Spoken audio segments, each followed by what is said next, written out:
Hello and welcome back to the 7th episode of Let's Talk Paragon. You might be wondering, no, this is definitely not Paragon I'm looking at now, and you would be correct, but the replays on my client don't seem to be working at the minute, and I'd really like to make this video, so you're just going to have to pretend I'm playing Rampage. Once again, this is a meta-changing patch really, because it changes so much with the CXP, and also will dramatically reduce the timers of games because of the things it changes with the towers, inhibitors, and also the health on the core. But anyway, let's get to it. As you may remember, they said they were going to change or remove travel mode, which is what they've done. They've changed it so that instead of being you press a button and wait a few seconds for it to kick in, from being out of combat to 4.5 seconds out of combat, you will slowly start to increase in movement speed. So instead of having that big boost, it's kind of more of a continuous flow, which is quite a nice change because it means it won't be based on who can spam it and not get shot the fastest. Although there's a lot more changes within this patch. One of these has been that they've changed the ways to level up and also added a different kind of progression system and daily rewards. It's quite nice, you can check that out in the main menu, it's all pretty self-explanatory. There's also been a huge change to the UI, I've checked this out and it is very nice to look at, I must admit. They have also made the starter decks a bit more viable and also they've changed the health and mana potions, although we'll get to that in a second. Now for the first section in the general bit is cards. There's now a new weekly card back. You can now filter cards by rarity and if you own them, as well as you can now filter card by multiple affinities at once. So if you were looking for specific cards for certain heroes and you wanted to search for their affinities, you can do that now. They've updated starter decks. There's now new intermediate decks which unlock at level 6. They've reduced the amount of healing and mana regen that you get from the potions, and you now only have 2 charges in these instead of 3. You'll now be able to copy a starter deck for the base of a new deck, and deck names will now have more space and a scroll, and also added the ability to open the card shop in the field, but you can't purchase cards unless you return to base. And now we start to move towards more juicy patch note territory. In the Agora section, they start to detail what they've done to make it so that the match times aren't so long. And here we can see that they've increased the last hit multiplier from 5 to 5.5, which means you get a lot of extra XP for your last hitting. Super minions now do a lot more damage to other minions, increase super minion damage to structures, and increase the amount of super minions by 1 per super minion wave. The wording of these patch notes as well is a bit strange on this bit, where it's added the ability of players to tank towers.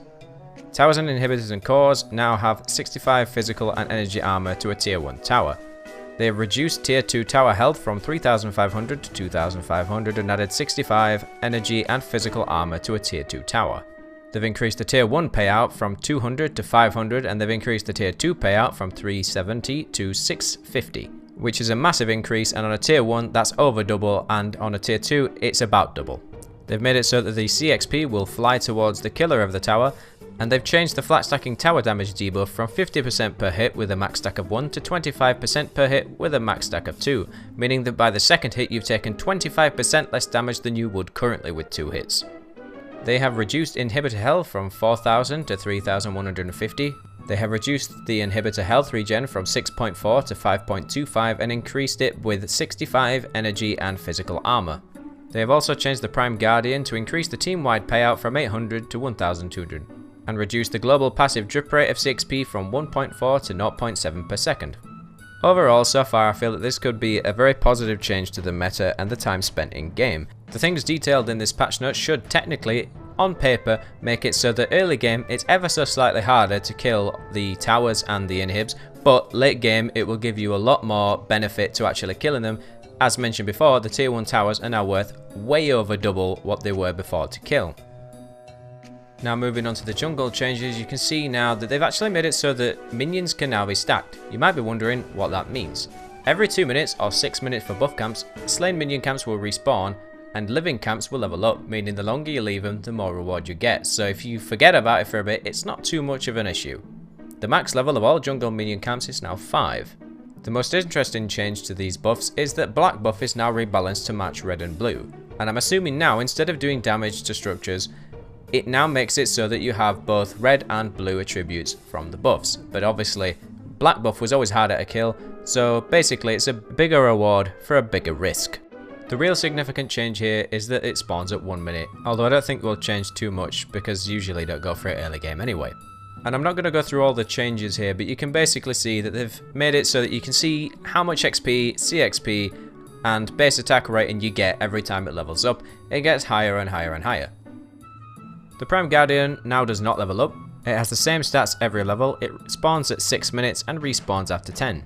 And the real big feature that they've put in here is that you can now defensively capture the orb and it will respawn friendly inhibitors, making for very nice plays depending on the circumstances. And one of my favourite changes is that now enemies will no longer be able to see if you've placed a ward if they can't see you. Because before it used to be like, hey, look, I'm over here placing a ward, would you like to come kill it? Yeah, cheers, I'll just leave it here. And at this point I feel like I've covered all the patch notes that you would need to understand to go into a game and fully comprehend all the changes. Really, all the other changes are about heroes specifically, and there are quite a few changes, so I would recommend going into the description below and clicking on the link and looking through the patch notes yourself, because there are quite a lot, and to be honest it would make it a 15-minute video if I went through detailing the changes and what they meant.